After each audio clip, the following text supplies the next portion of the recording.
Now we got Possibility Technician. For 3 mana, a Kavu Artificer 3/3. Still, Return of Kavus. Wouldn't have expected them in space, but hey, what do you know? Whenever this creature or another Kavu you control enters, exile the top card of your library. For as long as that card remains exiled, you may play it if you control a Kavu. Warp 2. So it impulse draws you a card, but it's not just like till end of turn. Yeah. But, I mean, you either have to control him or just any Kavu. So, yeah, as long as you stay like in a tribal deck or something, you can still use the cards. Yeah, I think that's better than until end of turn or something. Because I have every time the feeling I miss out the cards that I exiled. Especially if they cost more than you have, or if it's just something reactive that you can't use right now. And you can play it for its warp cost. Or 2. So you get at least like 1 extra card that you can look at and maybe play that turn. Or if you don't play it right away, you can still play it when he comes back, and then you get also a second card. Yeah, you can also make it for later. So definitely, like in a red aggro deck, or just like a red deck in general, or especially like Kavu Tribal, I can see this. Yeah. And especially, what probably will happen is something like a Kavu Tribal deck in Commander. I can also see it in there because you always need card advantage. So yeah, that's not that bad. So I definitely see that. And like the raid 3/3 for free, that gives you an extra card. Like, that's okay. Yeah, that can work. Then we have Radiant Summit. Land with land types, mountain and plains. This land enters tapped unless you control 2 or more basic lands. Oh. Isn't that just like the finishing of the other cycle that was in like... Yeah. Was it Zendikar, the last one? Ooh, I don't know, but I know the cycle. It wasn't finished, and yet it's finished with this set. It seems like they finished this cycle too. I mean, it's not a shock land, so you can't like choose to get it untapped. But still, it has land types, so it can be fetched. It counts towards things with like different names because it's a new name. So definitely, lands always have like a very high bar for me, and as soon as it has land types, it's already 50% there. Yeah, if it's fetchable, you can manage that you have 2 basics before you fetch that. Then you can decide if you want to shock you or if you want this card. Yeah, and also, even if you have it in your starting hand, you don't have a 1-drop. It doesn't matter if it enters tapped. Yeah. So definitely will see play in a lot of formats. Definitely, especially Commander. Yeah. I also played the blue-white of the... Yeah, was it Prairie Stream, I think? Yeah. So definitely nice that they finally finished the cycle, and it will see a lot of play. Definitely. And the art is also... Yeah, that's pretty nice. I think the arts on the land.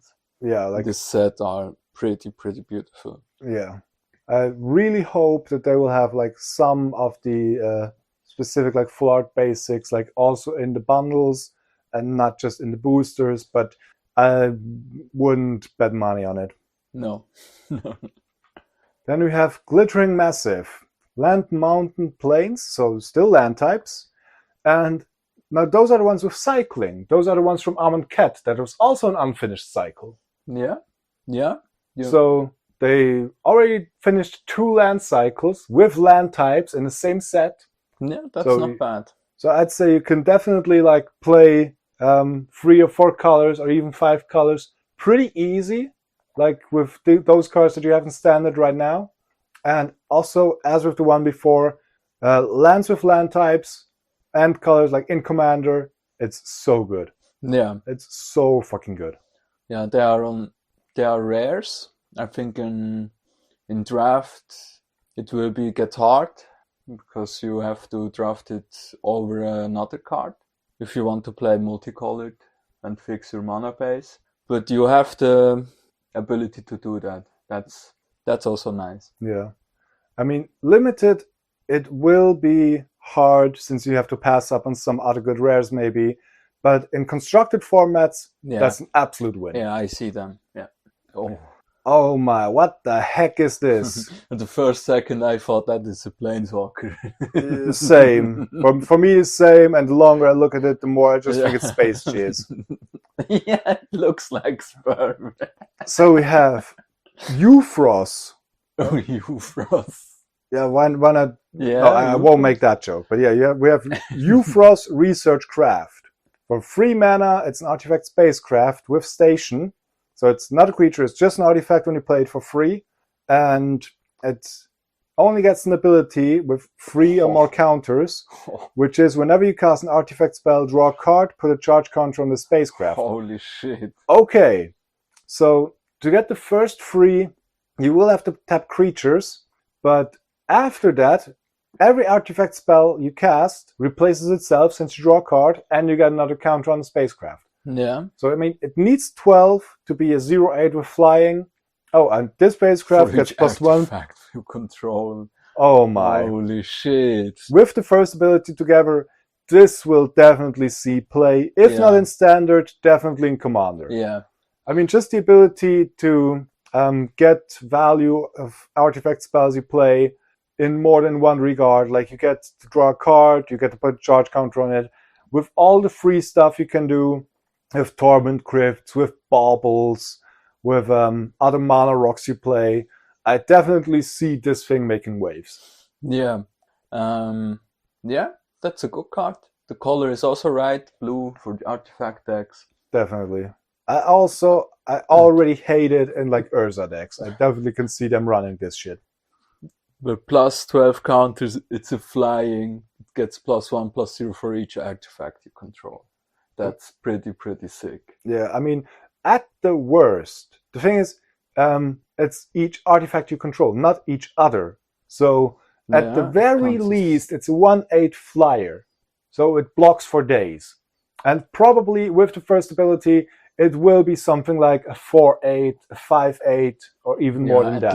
At least, yeah. So, yeah, definitely, this thing will definitely see play. Yeah. Maybe not in draft, depending on what else you can draft together. But for other things, especially like with lander tokens or treasure tokens, all that stuff, it will definitely see play in Commander. I'm 100% sure about it. Yeah. Then we have Surge Conductor. For 3 mana, it's an artifact creature robot, a 3/2, with whenever another non-token artifact you control enters, proliferate. I say right now, okay. busted as fuck. Yeah, with all that station counters. Yeah, I see that. I mean, okay, it doesn't trigger from landers or treasures or anything else, but just in a regular artifact deck. If you have any kind of counters anywhere, and especially, now that I think about it, artifact decks, charge counters. Yeah, charge counters. Not just the station counters, charge counters. On something like a Darksteel Reactor. That just wins you the game. Yeah. So, for 3 mana, I already said, like, it's a bit fragile. 3/2 is a bit fragile. But still, I already said this will be, like, combos out the ass. Yeah, pretty sure. I think that will be played in Commander. Because proliferate, you can make value off of this. I mean, like from the energy counters or something else.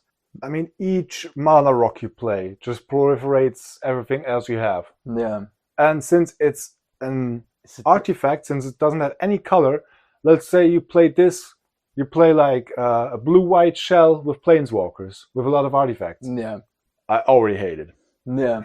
That's all I can say. I already hate it. What was the name of the artifact creature where you can tap it and put a +1/+1 counter on each artifact creature? No, that's when you sacrifice. I think it was Steel Overseer. I think. Yeah. In combination with that. Oh my god! Yeah. Don't even get me started. Yeah. as I said, I stay by what I said. I already hate it. Yeah. What the hell is this? Solar Array. For 3 mana, it's an artifact. Tap it to add 1 mana of any color. When you next cast an artifact spell this turn, that spell gains Sunburst. Oh. Wait, Sunburst? Isn't that a mechanic from like the first Mirrodin block? I think so. If it's a creature, it enters with a +1/+1 counter on it for each color of mana spent to cast it. Otherwise, it enters with that many charge counters on it. Oh shit. Yeah. Okay, so Wait, what? even if you just play monocolored, but it's like with artifacts in it, you still can just produce, like, let's say blue with the normal lands you have. Then you make another color with this, so it at least comes with 2 counters. By the Overflowing Chalice, are they charge counters on it? I'm pretty sure those are also charge counters. And the Astral Cornucopia, that one Also charge counters. Okay. Then if you play it for 4 colored mana or something, or 3 colored mana, you get some extra 3 counters on it. Do I see that right? Or with the other dude we just looked at, and where you proliferate with each artifact spell. Oh my god. Yeah. Oh my god. I see the artifact decks exploding. Yeah, definitely. I mean, the art is pretty sick. I have to give them that. Yeah. But I mean, at the very least, it's a 3 mana rock that gives you mana of any color. And the Sunburst it gives, I think this could get out of hand. Yeah, I think it can be too strong. Yeah, but we'll have to wait and see how standard shapes up. But like in a from Freya deck. Looking at the set symbol, I'm pretty sure this is from one of the commander decks. Ah. So it will be even worse. Like, pretty sure, like, if it's a 3-color commander deck. Yeah, it's 3-colored. 3-color commander deck, so 3 charge counters or 3+1/+1 counters at the least. Yeah. And as I said, you could even make like an off-color with it, so you have 4 charge counters. Yeah. Oh boy, this will get ugly. Yeah. This will get ugly. Yeah. Now, Patrolling Peacemaker. For 3 mana, it's an artifact creature robot soldier 0/0. With this creature enters with 2 +1/+1 counters on it. Let's be honest, it probably never will be just 2 counters. Yeah, with that artifact before. Whenever an opponent commits a crime, proliferate. You shitting me? You should. They just have to commit. Your opponent has to commit a crime, not you. Your opponent has to commit a crime, Yeah, and then you proliferate. It's a peacemaker. Peacemaker, my ass, dude. A commander round with 4 people. Yeah. 3 other people that's shooting down stuff and that commit crimes all the time. Just imagine you have some 3 planeswalker out, and they committing Nobody. crimes. If this thing comes out and you have some planeswalkers out, nobody is allowed to do any crime until this thing is gone. Yeah. That's insane. Yeah. I mean, it is at the beginning, it is fragile with just a 2/2. But as soon as committing a crime, if they target. So as soon as they target, it's a 3/3. If they want to remove him, they at least need to do 3/3. A 3 damage. Yeah. Because it proliferates as soon as they target you. Before the spell resolves. Just the targeting is committing a crime. Yeah. So I say it right now, and as from the looks of it, it's also in the same Jeskai counters deck. Yeah. This deck will be busted. Yeah. This deck will be like at least like double the price of every other commander deck in this set. Yeah. For sure. Yeah, I see it also with the Everflowing Chalice and the Cornucopia. Yeah, all that stuff. Like, or still Darksteel Core. Like all that stuff that has charge counters on it. And how easy is it for your opponents to commit a crime in Commander? Still, there are 3 people. That's happening all the time. No, really, I don't look forward to it. I stand by it. The Commander power level escalation we have seen over the last few years, it just doesn't get better. It gets worse and worse and worse. Yeah. Like I've just done a little joke about it. Like 12 years ago, Commander 2013, you had like legendary creature and some cards that are the right color identity. And maybe have something to do with like the theme of the deck. And now you have Counter Blitz from Final Fantasy where you have built-in turn-free win combos. Yeah, the decks are pretty much insane. You can't upgrade them really. You can maybe change some 5 to 10 cards. Everything else is optimized in these decks. Yeah, I mean, of course, the mana base, you can always... The mana base is always a point, yeah. Yeah, but everything else, like some decks are just so insane straight out of the box compared to like 10 years ago. It's just insane. I stay by that point, and I'm pretty sure Jeskai will be the deck to watch in this commander. Yeah. On to Moxide Refinery. For 2 mana, it's an artifact, also from the commander set. And what degeneracy do we have here? You pay 2 mana and tap it to remove X counters from an artifact or creature you control. Chose 1. Activate only as a sorcery. Ooh. Put X charge counters on target artifact and put X +1/+1 counters on target creature. You are shitting me, right? You are fucking shitting me. You can take off any counters and convert them into charge counters. This gets worse and worse. For 2 mana shit. To play and 2 mana to activate. Dude, come on, you can't be serious. Maybe I have to buy this deck just to keep up with the fucking pre-con decks. Yeah, but no, I mean seriously, Jeskai aren't my colors, and artifacts also not that much for commander, but with all the shit we've seen so far, I think I have to. Yeah. Like this stuff is just stupid. It's just fucking broken. I just say that with the charge counters. I mean, with the proliferate stuff, with this shit, everything with Sunburst, everything we've seen so far, it's just like, yeah, I play like 5 artifacts, I win the game, pretty much. Yeah, that's insane for a fucking pre-con. No, just I don't want to play against this one. I just can't. I just can't. I stay by what I said before. Wizards, lay off the crack. It's enough at one point.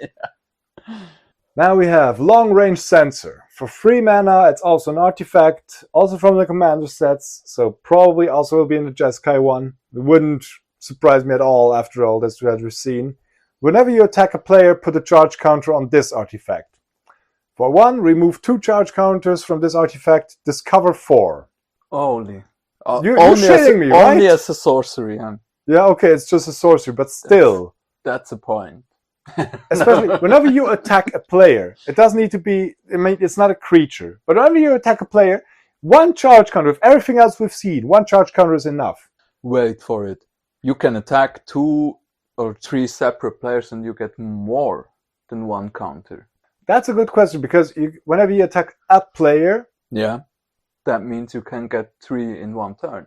Theoretically, yeah. And then you already have 3, you can remove 2, you still have 1 to proliferate. Yeah. And you don't have to sacrifice this one. Yeah, you just remove 2 counters for 1 mana, discover 4. Like, what are you doing? Like, come on, stop it. Get some help. Oh, God, no. Seriously. I would see that card also in non-artifact decks. Yeah, for sure. Like red aggro or something. Yeah. Like, as soon as you play red, like, discover 4. Like, as soon as you have red as a color, and you attack with creatures. Yeah. Holy no! This gets out of hand. This gets insane. I'm really not looking forward to this. So on to Insight Engine. For 3 mana, it's an artifact. For 2 and tap, put a charge counter on this artifact. Then draw a card for each charge counter on it. Bro, what did they do to Magic, bro? Come on, this is not crack anymore. This is fentanyl. Yeah, look at and the it's art, also and it's also in the commander set. Yeah, that's dude. Come on, come on. What is this? Jis Bukaki alien party. You put 1 counter on it for 2 mana. You draw 1 card. You proliferate for 2 mana, you draw like 6 cards. You play it with the Sunburst one, then you start at 3. Dude, come on. Fuck that noise. Come on, no, you can't be fucking serious. Yeah, what the fuck, dude? That's insane. This card is insane. This will be so fucking pricey. That's like the One Ring. Almost, yeah. Except you don't lose the life. Yeah. I mean, think about it. Atraxa. Yeah. Okay. I mean, it's blue. It Yeah. costs 3 mana. It comes down one turn before Atraxa. Yeah, I see that one. Yeah. So, come on, dude. Seriously, no, I don't know. Like, no, Wait, the other artifact you can move counters. Yeah. Yeah. Holy fuck. And the best thing is, you can move the counters onto this. You draw the cards, and then you move the counters to another artifact afterwards. Yeah, I see that. Like, come on, lay off the. As I said, I'm pretty sure. Now I'm pretty sure it's not crack anymore. It's fucking fentanyl or flakka or whatever else there is. Like, crack isn't strong enough anymore to explain what Wizards is doing. Holy shit. No, like, oh god, no. Stop it. Yeah, Get some help. I think I have to buy this deck. Same. 100%. Same. Like, just straight out the box. No upgrades, nothing. You spawned like new players that have built their own decks. Like, no questions asked. Yeah. Oh god, please, let's be something normal. Deathstalker Titan for 7. It's an artifact robot, of course from the commander set. You get a 5/5, and when this creature enters, any number of target non-creature artifacts you control become free artifact creatures. Sacrifice them at the beginning of the next end step. Each artifact creature you control has melee, trample, and haste. So I have to say, I'm not a fan that you have to sacrifice all of them at the beginning of the next end step. That's a big downside, yeah. Definitely. Especially for 7 mana and it's a 5/5. Yeah, but wait. I mean, you can Alpha Strike with it. You Can't definitely can Alpha Strike. Can't you do that with the lander tokens? Yeah, definitely. 2, yeah. You don't have to tap them for sacrifice them. You have to tap and sacrifice, yeah. Okay, no, then it's not that insane. But still, I mean, you can Alpha Strike with it. Yeah. This would be something like late game, if you know, like, they're tapped out, they don't have like anything to save their ass. Yeah. You can close out the game with it. In any other situation, I don't really see it. But like as a game ender to close out, if you're sure you can get away with it, yeah, definitely. Yeah, then okay. Maybe also with the Micosynth Lattice, you can also swing in with the lands. You can swing. Yeah, I mean, you don't have anything afterwards. But as I said, if you win the game on the spot, it's Yeah, I would see that. But like, I can't believe that I say this, but that's the first card I really think. It's good. It's good in the right conditions, but compared to the other busted shit we just seen, it's just good. Yeah. It's not what the fucking hell is going on. Yeah. So, yeah, I think my heart rate is going down like just a little bit right now. At least one card is not busting everything. Let's see what comes up next before we say too much. Okay. Now we have Scout for Survivors. Okay, it's not from the Commander deck. Okay, so it's already... I probably will be a little bit more... Normal. So, Scouts for Survivors. For 3 mana, it's a sorcery. Return up to 3 target creature cards with total mana value 3 or less from your graveyard to the battlefield, plus put a +1/+1 counter on each of them. Okay. Wait, what? Total mana value 3 or less. So... You can get 3 1-mana dudes and one counters on them. Yeah, or you can get 1 3-drop. Maybe you can get a 2-drop and a 1-drop. I would see that maybe in my arena mono white deck, where I can get back my little dudes and get them bigger. Yeah, for white weenie, definitely. Yeah. I mean, the rate itself is already good. Like for 3 mana, you get 3 mana value worth of creatures, and you get counters on them. Yeah. So. Plus upside the 1/1 counters. Yeah. Yeah. So I'd say it's definitely a nice uncommon, especially also for like if you draft white weenie, it's also definitely like they use removal spells to get rid of your stuff, or they block them, maybe not profitably, and you can just get them back and make them even stronger than before. Yeah, the aggro decks are mostly white and red.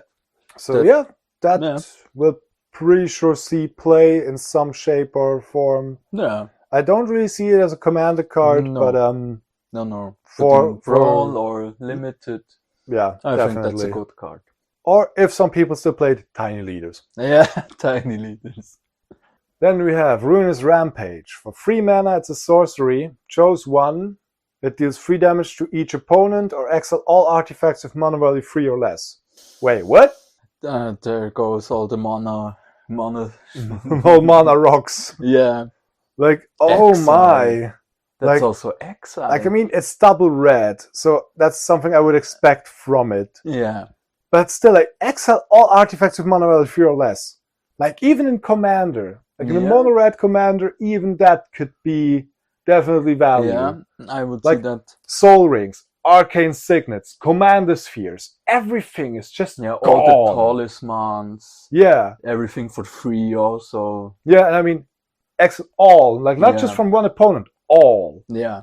And, I mean, if you play mono red, you maybe play like a Soul Ring.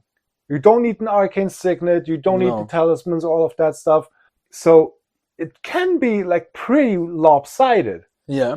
And for 3 mana, I mean, okay, it's sorcery speed, but still. Yeah, you can gain a big advantage with that card if you Yeah. play it on the right time.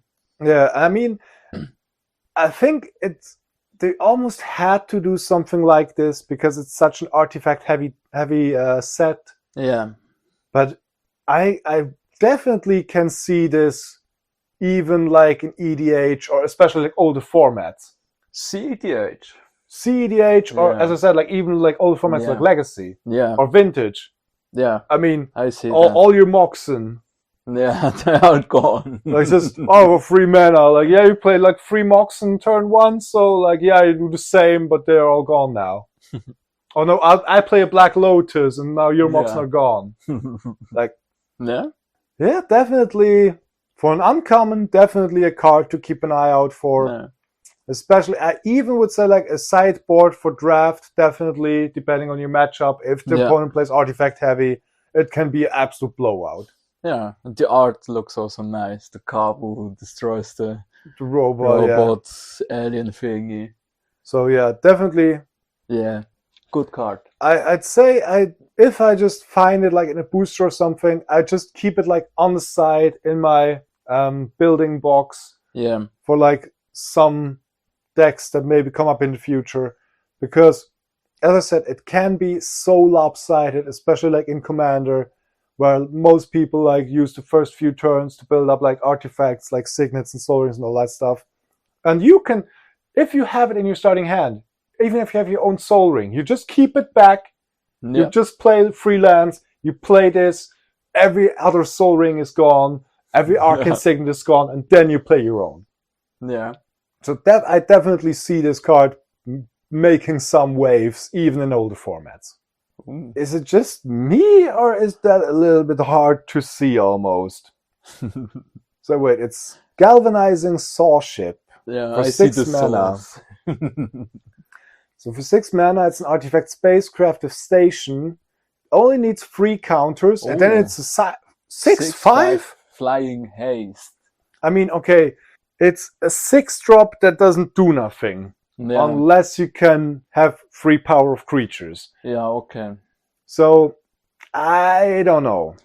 But you can play it and immediately attack if you have the 3 powers. If to you have tap, the 3 yeah. power to tap, yeah. And I'm still, as far as I understand it, to tap another creature, it doesn't need haste. It just needs to be there. Yeah. Because you don't tap it for its own ability or for something, so it's almost like something with Convoke, where you tap the creatures that don't need to have haste because you pay a cost for Yeah. them, with them. So the tapping is like a cost. Yeah. So in that case, I'd say, like, especially in limited, I could see Yeah. it. In limited, it can finish a game Yeah. very fast.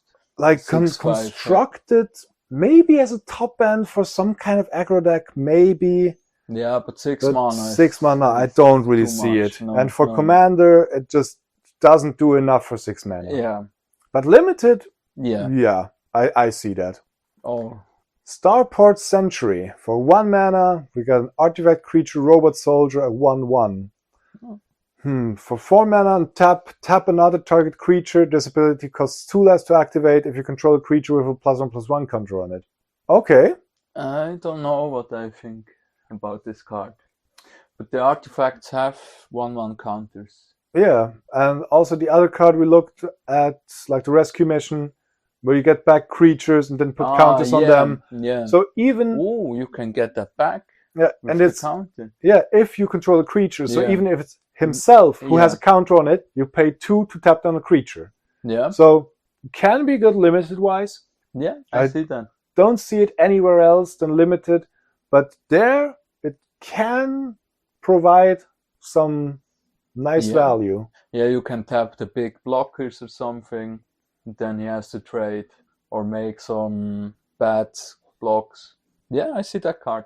So limited playable, I'd say so. I mean, it's a 1-drop, even though it's a bit weenie, but the ability itself shouldn't be too hard to activate for the 2 less. Yeah. So, and other cards that had similar things, like for 1 or 2 mana to tap something, yeah, saw play in limited before. So I'd say it has a good chance to see some play. Yeah. Then we have, oh my god, what the hell is this? Bioengineered Future. Yeah. For 3 mana, it's an enchantment. When this enchantment enters, create a lander token. That's already good. Yeah. And each creature you control enters with an additional +1/+1 counter on it for each land that entered the battlefield under your control this turn. I think about the Mosswood Hydra. Or Mossborn Hydra. Mossborn Hydra, yes. Yeah, that... He enters then with additional counters, and with every landfall it doubles. The thing is, it only, like, Mossborn, let's say you would play it on turn 3. Yeah. And then the land already entered, you play the... Yeah. And then it doesn't get this counter because the creature it needs to enter afterwards. Yeah. So you play this on turn 3. Better, huh? Then you would play the Hydra, and then you would play the land. But then you have the problem, since you play the Hydra after this, like say turn 4, you can either play the land before and then play the Hydra, it has 2 counters, or you play just the Hydra and then the land, and it also has 2 counters. So it comes to the same. It comes up to the same in the end. I mean, the lander token is nice, but I don't know, because I'd say, like, just from the wording and everything, I would see it mostly like in some kind of landfall deck. But the problem there is that you want to have the creatures enter first and then play your lands for the landfall triggers. It's like a reversed landfall. Yeah. So I don't know if it would be the creatures enter for each land that enters at like any time. Yeah. Like just they enter with counters equal to the number of lands that enter this turn, or they would just get a counter for each land that enters. Yeah. Okay, that would get out of hand pretty fast. But some kind of charge counters or something. Yeah. Yeah. I mean, but like this, I don't know. You ramp with that, and no, I don't think that's not for landfall decks. No. That's for other decks. Yeah, maybe more so for like token decks. I see. Oh yeah. I see it more for token decks. Like you have a white board, and then like you play your lands before, and then you make a lot of tokens, and then they enter with, like, let's say you create 1/1s, they enter with 2 counters.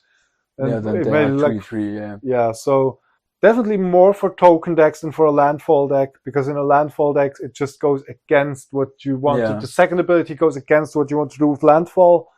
But for token going wide, I'd see it in there. Yeah, like not.